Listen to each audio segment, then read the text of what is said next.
All right, let's jump right into a massive question today. How does a country with over 1 billion people even begin to create enough jobs? We're going to decode India's playbook and see what makes this huge employment engine really tick. I mean, just think about that for a second. It's a staggering challenge. And it's not just some abstract economic puzzle, right? This question touches everything, from individual livelihoods and poverty to the entire nation's growth. So, what's the game plan for tackling something this big? So here's our roadmap. First, we're going to get a handle on the challenge itself. Then, we'll look at where the jobs actually come from, the 3 big engines of the economy. After that, we'll dive into the government's national playbook, get into the nitty-gritty of targeted plays, and finally, we'll see it all in action with a really interesting case study.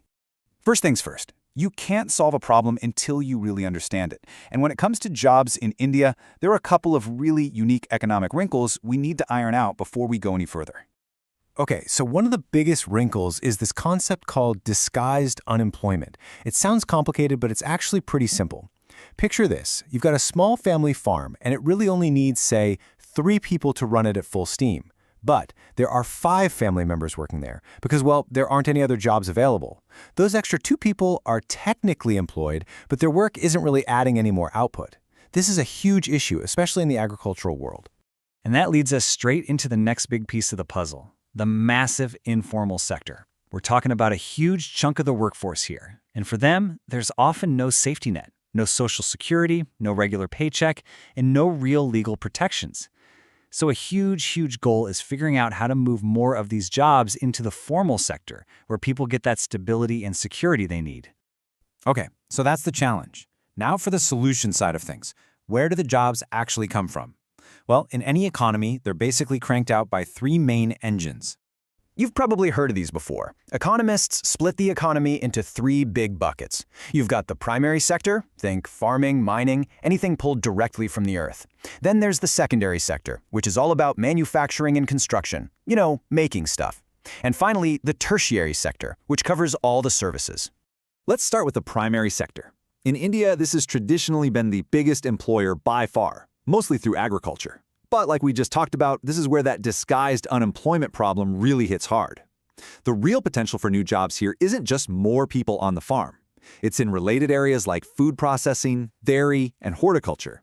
All things that can create good, non-farm jobs right there in rural areas.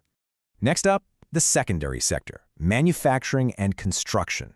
Now, this one is absolutely critical because it's the sector that can really soak up all that extra labor from the farms. And the reason why is because of something called the multiplier effect. This is a really powerful idea, so let's break it down.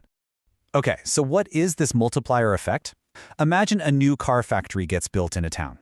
Obvious jobs, right? The people on the assembly line. But think bigger. What about the company that makes the steel for the car bodies? That's more jobs. The people who make the tires, more jobs. The truck drivers who deliver parts and ship out finished cars, jobs. And the new cafe that opens down the street to serve lunch to all those workers, even more jobs. It's this incredible ripple effect where one initial investment sparks a whole chain reaction of job creation.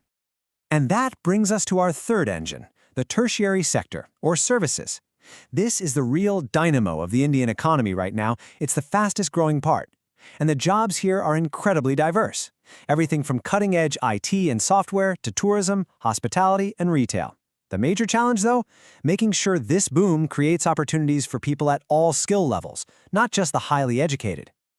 Okay, let's recap. We've laid out the problems, and we've identified the 3 engines that can create the jobs. So the big question is, what's the plan? Let's dive into the government's national playbook, the big, countrywide strategies designed to get all 3 of these engines firing on all cylinders. I want you to think about one number, 100. What's so special about 100? Well, it's the number of days of guaranteed paid work that a massive program called MGNRGA promises to rural households every single year. This isn't just a jobs program, it's a powerful social safety net. It's been a game changer for boosting rural wages and getting more women into the workforce. But the playbook isn't just about providing jobs. There's a much deeper philosophy at play here, captured in this one powerful phrase, moving from job seekers to job creators. The whole idea is to spark a fundamental mindset shift, to foster a real culture of entrepreneurship. So when you put it all together, you see these four major pillars of the national strategy. You've got MGNRGA providing that rural safety net. Then you have the Skill India mission, making sure the workforce has the right skills. You've got Startup and Stand Up India, designed to turn people into those job creators. And finally, Make in India, a huge push to turn the country into a global manufacturing hub and really harness that multiplier effect we talked about. Okay, so that's the high-level national playbook. But, a good coach doesn't just have one big strategy. They have specific plays for different situations on the field. And it's the same here.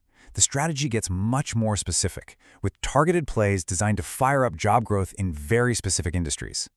And this is a fantastic look at what those plays are. For instance, in manufacturing, there's the Production Linked Incentive Scheme, or PLI. Basically, it gives companies a financial reward to make more of their stuff right here in India. Or look at small businesses, the backbone of the economy. The Mudra Yojana gives them loans without needing collateral. That's huge, because not having collateral is often the single biggest thing stopping a small entrepreneur from getting started.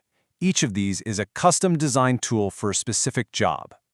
All right, so we've seen the theory, the big strategies, and the targeted plays. But what does this look like in the real world? To see that, we're going to zoom in on a fascinating case study called Project Udaan, which is focused on the youth of Jammu and Kashmir. And Udaan's mission couldn't be clearer. It's all about tackling the very specific challenge of youth unemployment in the region.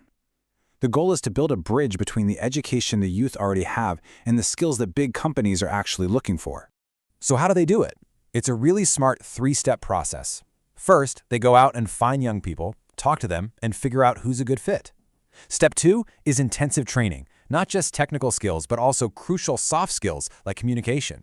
And here's the kicker. Step 3, a guaranteed job placement with a partner company when they finish. It's a direct pipeline to a career. So there you have it. We've looked at the scale of the challenge, the economic engines, the national playbook, and the targeted plays on the ground. It's a massive, complex puzzle with so many moving parts, which really leaves us with one final big question to chew on. When you boil it all down, with all these different strategies, from skills training to big investments to fostering entrepreneurship, what do you think is the single most critical key to unlocking India's massive employment potential? It's a tough one, and something worth thinking about.